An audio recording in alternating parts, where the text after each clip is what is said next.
Salut les amis, aujourd'hui je suis du coup à Paris et j'ai l'honneur, c'est même pas assez grand pour dire que je vais interviewer François Alain. Alors merci beaucoup de m'accueillir en plus chez toi. Eh ben écoute Diego, c'est un plaisir d'accueillir des jeunes passionnés comme toi, parce que tu sais que dans l'univers de la collection et de la passion pour les véhicules anciens, de toute manière, il faut aussi que les jeunes s'y intéressent. Donc je suis très heureux que tu sois là parce que je pense que c'est extrêmement important d'avoir des gens de ta génération qui s'intéressent déjà à tout ça, parce que dans 20 ans, 30 ans, quand les gens de mon âge sont peut-être plus là, enfin moi, oui, 20 ans, 30 ans, j'exagère un peu, j'espère avoir une espérance de vie supérieure, mais bon bref, si tu veux, c'est bien parce que tu vois, il faut qu'il y ait ce qu'on appelle le renouvellement des générations. Donc c'est important de savoir qu'il y a des jeunes gens comme toi qui sont déjà mordus. Merci beaucoup.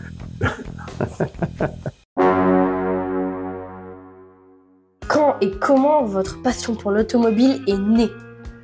Alors écoute, moi je pense que c'est comme beaucoup, c'est-à-dire que j'avais des petites voitures à la maison quand j'étais petit, et je pense que c'est né comme ça, tout bêtement. Moi j'avais pas de... Mon papa était pas spécialement passionné par les voitures, mon grand frère non plus. Il se trouve que j'avais un cousin éloigné qui était dans l'automobile, et c'est vrai que les quelques fois où je suis allé chez lui, et ben d'abord ça matchait très bien entre nous, et puis évidemment quand je voyais toutes ces vieilles voitures à l'échelle 1, tu vois, en vrai, alors que moi je les avais en miniature, à ce moment-là, il se passe quelque chose. Donc ma passion, elle est née à ce moment-là, bien sûr. Quelle est la toute première voiture qui vous a marqué quand vous étiez enfant? Écoute, c'est difficile à dire parce qu'en fait, il y a plein de voitures qui m'ont plu quand j'étais petit. C'est vrai que quand j'étais gamin, je me souviens que la Porsche 911, quand je voyais passer des Porsche 911, c'était les premières, hein, c'était celles, ce qu'on appelle aujourd'hui les Porsche 911 classiques. Je trouvais que cette voiture, elle avait une dégaine extraordinaire, donc j'étais très fan de cette voiture.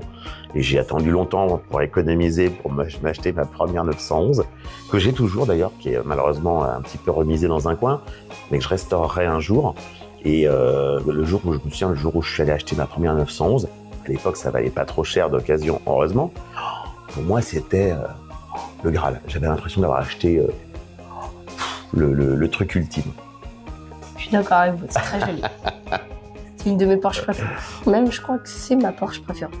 Bah c'est un mythe, hein. Moi j'adore aussi, tu vois, en vieillissant, j'ai adoré la 356, qui est son ancêtre, parce que c'est une auto encore plus simple, encore plus ronde, encore plus lisse. Et je me suis offert une réplique, parce que je me suis offert une réplique d'une Porsche 356 Speedster, qui pour moi est une des autos les plus jolies, parce qu'en fait elle est toute simple, toute lisse, pure. J'adore les voitures arrondies déjà, c'est vrai. Et là je trouve qu'elle ressemble à un galet, quoi. Il y a une espèce de ligne qui est extrêmement simple, et j'adore cette voiture. Et le fait que ce soit une réplique, et je ne m'en cache absolument pas, je m'en fous complètement, et je trouve ça formidable, et je crois que c'est une de mes voitures préférées. Pour vous, une voiture, c'est une œuvre d'art ou un objet mécanique? Alors c'est les deux à la fois, mais c'est vrai que le gros avantage, c'est que c'est souvent après l'objet mécanique de base qui est tout véhicule qui se meut, c'est souvent une œuvre d'art. Et donc effectivement, c'est ça la différence, c'est que aujourd'hui on collectionne les objets qui nous plaisent, que ce soit des voitures ou d'autres objets. Mais en l'occurrence, quand une voiture nous plaît, la partie design a un rôle évident. C'est-à-dire que tu as des voitures qui sont soit des très beaux objets en tant que tels, et on les aime pour ça, soit des objets qui sont devenus mythiques par le biais du cinéma ou de la télévision. Tu vois, la DeLorean par exemple, c'est un très bon exemple. C'est une voiture qui est devenue mythique grâce au cinéma. Très objectivement, je pense que sans Retour vers le futur, elle aurait été un peu oubliée quand même. Elle n'aurait jamais eu le succès qu'elle a. Techniquement, bon voilà, c'est une auto qui est rigolote, mais c'est pas non plus un truc extraordinaire. Donc le cinéma est l'exemple type de l'aura de la voiture. Dans Amicalement Vôtre, quand Tony Curtis roule avec la Dino 246, ça a beaucoup joué sur l'aura de la voiture, c'est évident. Oui, j'ai vu des reportages où la DeLorean avant, presque personne n'en voulait, et ils pouvaient la mettre aussi peu cher, personne. Et après le film, voilà. Ils vont tout exploser. Ah ben c'est ça. Là, c'était un prix. C'est le parfait exemple, si tu veux, d'une voiture pour qui le cinéma a été le miracle. Bien sûr. Est-ce que tu saurais nous expliquer pourquoi les voitures aujourd'hui en 2025 fascinent autant? Alors, je pense que la règle, elle est très simple. C'est que l'automobile, c'est un moyen de transport, je dirais, individuel ou quasi individuel, parce que dans une voiture, on ne peut pas être 50 par définition. Donc, c'est un type de transport qu'on appelle individuel. Alors, il y a des gens aujourd'hui qui sont contre ça, mais pourtant, ils oublient que grâce à l'automobile et à la popularisation de l'automobile, le monde s'est ouvert. C'est-à-dire que l'automobile, on oublie quand même beaucoup que ça a été un moyen de désenclavement, un moyen de découverte, un moyen de liberté pour plein de gens. Alors au départ, évidemment, au début du XXe siècle, c'était pour des gens très aisés. Mais ensuite, la démocratisation de l'automobile a permis à pratiquement tout le monde, aujourd'hui tout le monde peut avoir une voiture, d'avoir une voiture. Et le fait d'avoir une voiture, ça permet de voyager, de découvrir, de partager, accessoirement aussi d'aller travailler, de faire les courses, etc. Donc l'automobile a révolutionné, je dirais, l'échange entre les gens, entre les villes, entre les régions, entre les pays. Et les gens qui sont aujourd'hui anti-automobile oublient quand même ce détail qui est absolument fondamental pour la liberté, pour le développement humain, pour l'intelligence humaine. Ça a permis aux gens de découvrir. Mais indépendamment de ça, avant le côté sentimental, c'est vrai que moi, ça me semble dingue d'avoir aujourd'hui entre guillemets, des escrolos qui n'ont pas compris ça, quoi. C'est des gens qui n'ont pas capté que leurs parents, leurs grands-parents, leurs arrière-grands-parents sont sortis de leur bled où ils étaient complètement enfermés depuis des générations grâce au transport. Alors, ça a été évidemment d'abord le train à la fin du 19e siècle, donc transport collectif. Ensuite, ça a été le transport individuel. Et qu'il soit collectif ou individuel, ça épanouit l'homme, ça a ouvert l'humain. Enfin, je sais pas, moi, ça me paraît ouf d'oublier ça. Est-ce que vous avez une voiture de rêve que vous n'avez pas encore? Écoute, ça, c'est embêtant parce qu'il y a beaucoup de voitures de rêve que je n'ai pas encore et que je n'aurai sûrement jamais. Alors moi, c'est vrai que j'aime bien les années 60 parce que les années 50, 60, 70, pour moi, c'est des périodes qui correspondent en termes de style à ce que j'aime. Il y a aussi beaucoup de voitures d'avant-guerre, donc ce qu'on appelait l'âge d'or, donc de la carrosserie française. Dans les années 30, il y a eu des voitures françaises magnifiques. Il y a, alors c'est pas parce que c'est une Ferrari, parce qu'en plus Ferrari n'est pas, j'ai jamais eu de Ferrari, j'en aurai sans doute jamais. Je trouve que dans la gamme Ferrari, l'époque 250, 275, 330, c'est-à-dire les années 60, je pense oui, dans les 275 par exemple, je trouve qu'il y a des autos qui sont, c'était des familles avec différentes versions, mais voilà, je trouve que là on est vraiment dans les plus belles autos qui aient jamais été dessinées. Je suis d'accord. Quelle valeur humaine vous a le plus marqué grâce à l'automobile? Alors il y en a pas mal, parce que l'automobile, l'automobile, je dirais, du côté de ceux qui les créent, hein. C'est pas du côté de ceux qui les utilisent. L'automobile, du côté de ceux qui les créent, ça réunit des équipes qui doivent bosser en cohérence pour créer un modèle. Et donc, alors aujourd'hui, c'est différent parce que l'ordinateur a pris une part essentielle, etc. Mais à l'époque, je dirais, jusqu'aux années 70 incluses, c'était un vrai travail d'équipe où le boulot de chacun était primordial et complémentaire. C'est-à-dire que une belle voiture, il faut que tout le monde soit dedans. Il faut que tout le monde soit dans le coup, tout le monde participe. Et je pense qu'il y a eu, dans l'histoire de l'automobile, des aventures humaines d'équipe qui ont été fondamentales. C'est exactement comme quand on fait une émission de télé ou un film ou ça. Il y a besoin d'une cohésion d'équipe. On travaille bien quand il y a une cohésion d'équipe, toujours. Quelle a été ta plus grande fierté avec Vintage Mécanique? Alors, Vintage Mécanique, moi, ça a représenté 10 ans de ma vie, ça a représenté 139 épisodes. Je suis heureux de la quasi-totalité des épisodes. Bon, comme tout le monde, hein, il y a quelques épisodes dont je suis pas super emballé avec le recul, mais je dirais en immense majorité, je pense que toute l'équipe, on a fait un chouette boulot. Ensuite, c'est très difficile de juger parce qu'il y a évidemment plein d'épisodes qui m'ont marqué. Ce qui est parfois drôle, c'est que ça peut être des épisodes inattendus. C'est-à-dire que on a mis dans le container un peu au dernier moment parce que On avait une voiture qui devait venir, qui est pas venue, etc. Donc 2 ou 3 jours avant le container, on s'aperçoit qu'il y a une voiture qui va nous faire faux bond. Et donc je propose de mettre dans le container une voiture qui arrive un peu là par hasard, mais qui était manifestement une bonne idée parce qu'elle a fait un carton, notamment en replay. C'est une petite barquette des années 50 qui s'appelle la barquette Bouveau-Caron, qui est une voiture faite à un seul exemplaire, qui ressemble d'ailleurs justement à une petite Ferrari, sauf qu'elle a été dessinée fin 49, et elle ressemble déjà aux italiennes des années 53, 54, 55.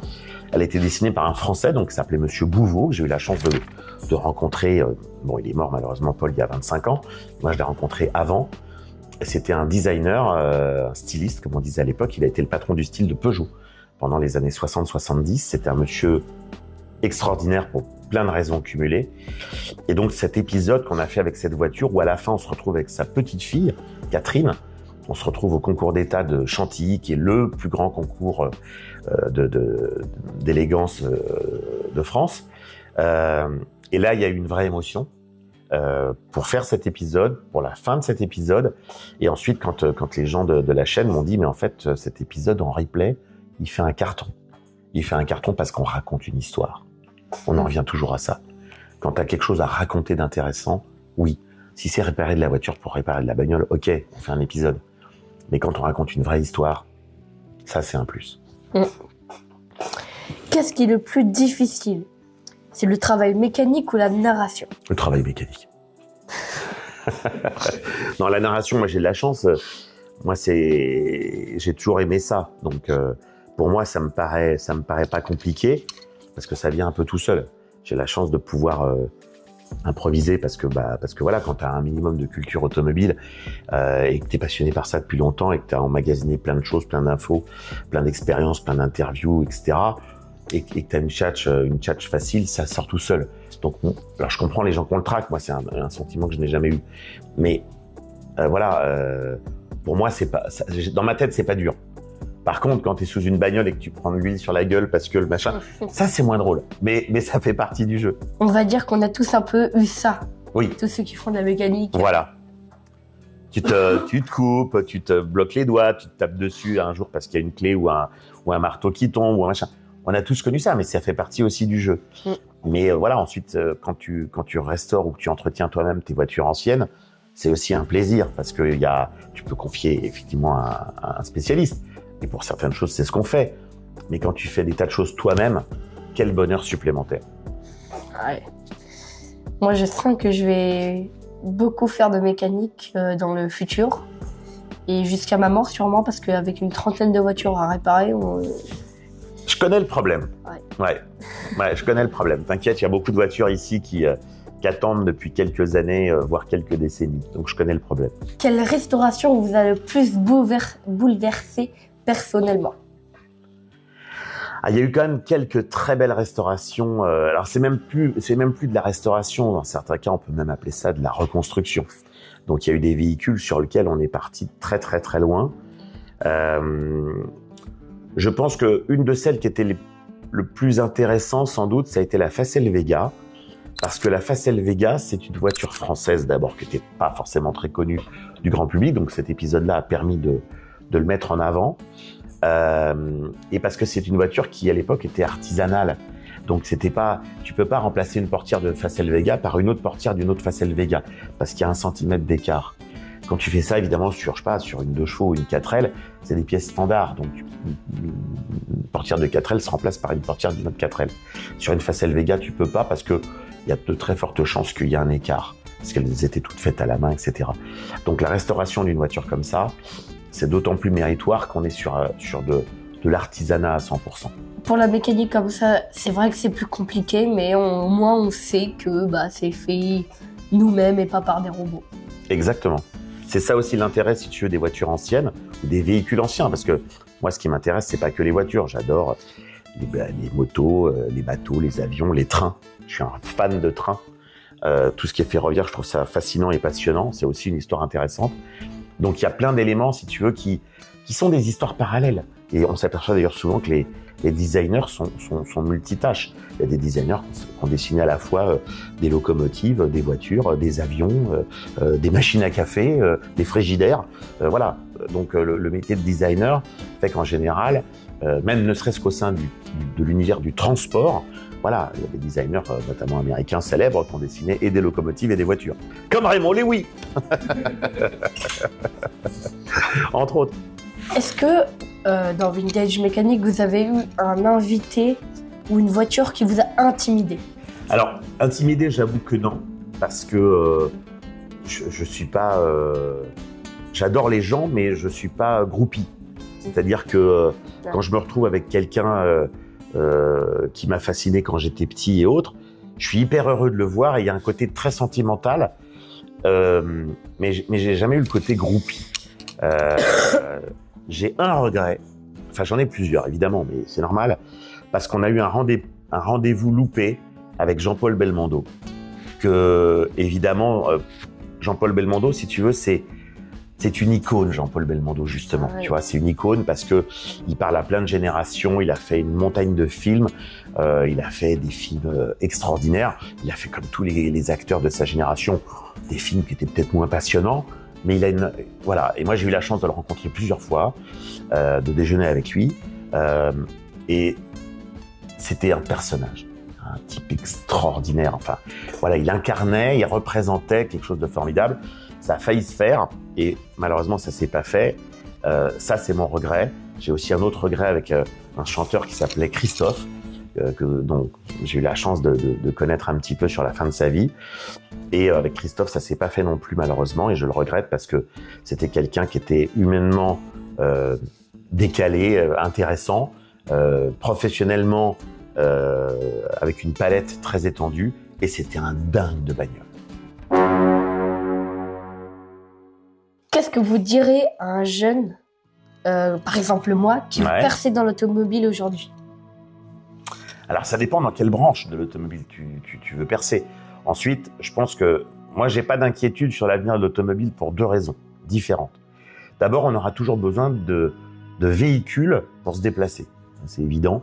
Alors est-ce que ça va changer de forme, est-ce que machin, etc. Il y a plein d'hypothèses, mais je pense que le véhicule individuel, le véhicule collectif, tout ça, c'est des véhicules dont on aura toujours besoin. Donc, quelqu'un qui veut travailler dans le transport, il n'y a aucune inquiétude. C'est quelque chose qui est absolument fondamental dans l'humanité aujourd'hui.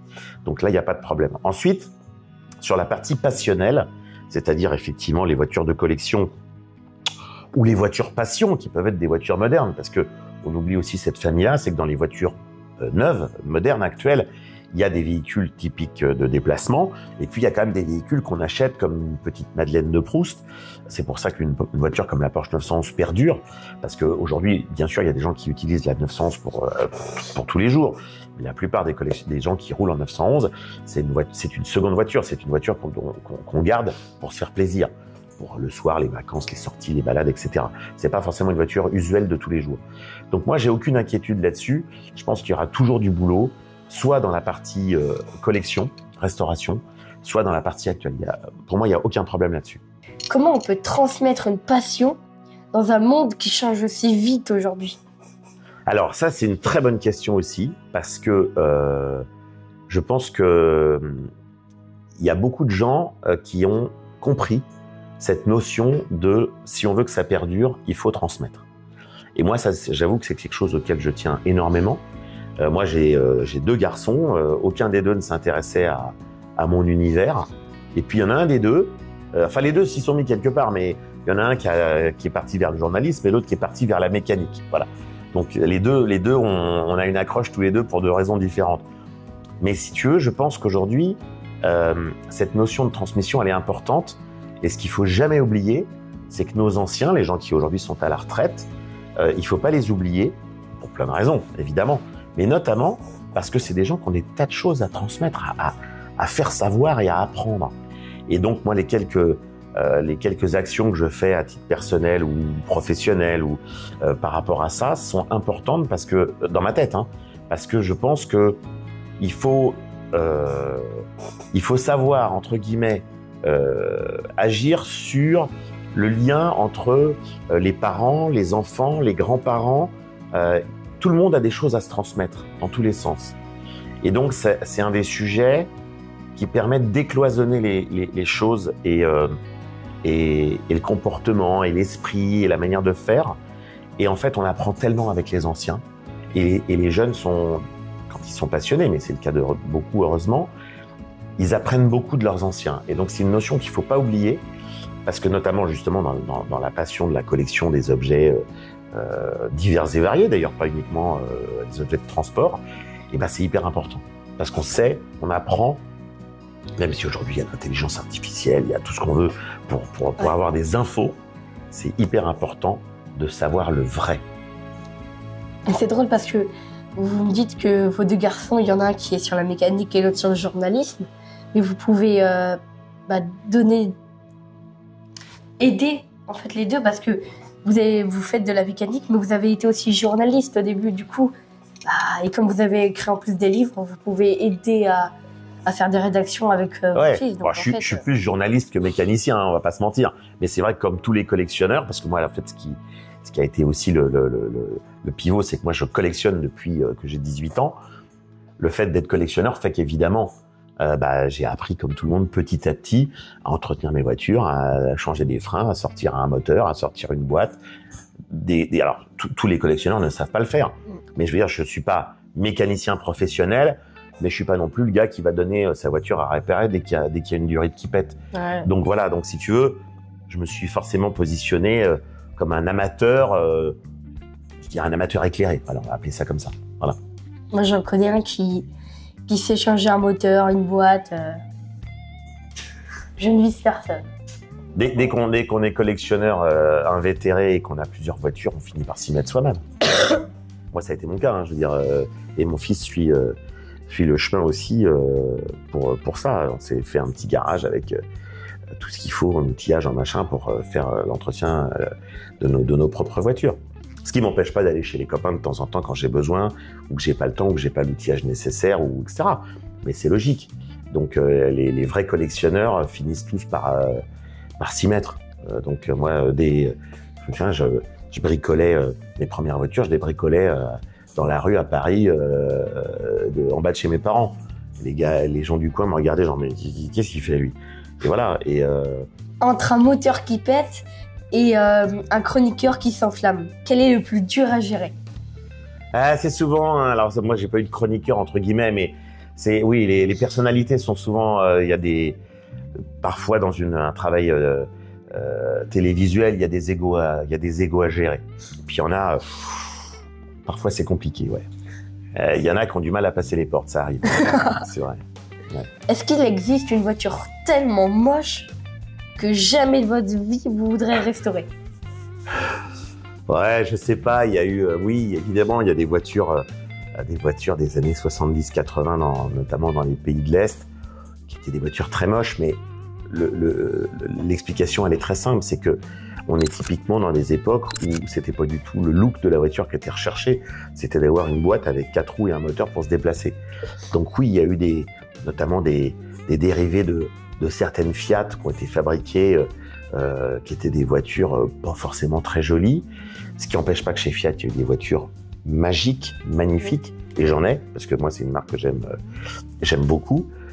Mais voilà, c'est bien sûr qu'il y a des voitures moches, mais en fait, ce qu'il faut bien saisir, c'est que on a souvent beaucoup fabriqué d'automobiles pour se déplacer. Donc c'est vrai que, regarde, si tu regardes par exemple, tiens, dans un passé qui est pas si lointain, tu regardes les premières Dacia. Les premières Dacia, qui ont été importées en France il y a 20 ans, c'était pas folichon. Aujourd'hui, Dacia est devenue une marque. Il y a des modèles chez Dacia qui sont limite super jolis, quoi. Alors que les toutes premières étaient quand même très laides. Est-ce que vous me recommanderiez une personne que je pourrais interviewer qui est dans le monde de l'auto? Il y en a plein. Il y en a plein. Tu vois, moi, ce qui m'a beaucoup marqué, parce que mon métier fait que j'ai eu la chance de les rencontrer. D'abord, il y a, alors évidemment, dans les pilotes notamment, dans les pilotes qui sont encore parmi nous, et heureusement, de l'ancienne génération, il y a des gens des gens qui sont vraiment formidables parce que je parle même pas de leur carrière. Ça, à la limite, c'est annexe. Ils sont connus parce qu'ils ont fait une super carrière. Mais aujourd'hui, c'est des gens qui sont à l'écoute. C'est des gens qui sont ouverts et c'est des gens qui sont toujours prêts à partager, à raconter leurs histoires. Je pense à des gens comme, il y en a plein. Jean Ragnotti, Harry Vatanen, tous ces gens-là, c'est des gens qui sont, c'est des amours. C'est des gars qui ont été des stars, qu'on voit aujourd'hui toujours dans des manifestations et qui aiment venir dans des manifestations de voitures anciennes. Et c'est des gens hyper abordables. Je veux dire, voilà, c'est moi quand j'étais petit, si tu veux, j'étais devant ma télé, que je regardais le Paris-Dakar, le rallye des pharaons, Pike Pix, et je voyais un gars comme Vatanen. Jamais je savais qu'un jour je dînerais avec lui, qu'on serait potes et qu'on se taperait dans le dos. C'est génial, mais sans être justement ce qu'on disait tout à l'heure, sans être groupie, c'est quelqu'un pour qui j'ai plaisir à voir. Jeannot, c'est pareil, c'est un type qui a le cœur sur la main. Et je cite ces deux-là parce que c'est deux très bons exemples, mais il y en a plein. Il y a plein de pilotes de cette génération-là qui sont des gens, mais hyper accessibles. Et deuxième catégorie, et ça c'est hyper important aussi, c'est des gens dont on parle moins, c'est effectivement les gens qui ont conçu les voitures. Soit parce qu'ils étaient ingénieurs, soit parce qu'ils étaient designers, soit parce qu'ils étaient à la communication des marques. Il y a eu des personnes, je dirais, qui ont vécu tout ça et qui ont fait avancer les choses. Et donc pareil, c'est des gens moins connus évidemment, parce que notamment tu vois les designers qui sont ceux grâce à qui les voitures sont belles ou moches. En fait, si tu veux, les designers ont été, je dirais, starifiés. J'aime pas le mot, mais bon, ont été starifiés en gros à partir des années, des années 90-2000. À part certains Italiens qui étaient connus avant. Bon. Mais grosso modo, c'est à partir de ce moment-là qu'ils ont été très connus. Ceux qui étaient dans les marques, parce que ceux qui étaient indépendants avaient déjà un peu plus d'aura parce que ils étaient multiculturels, multimodèles, etc.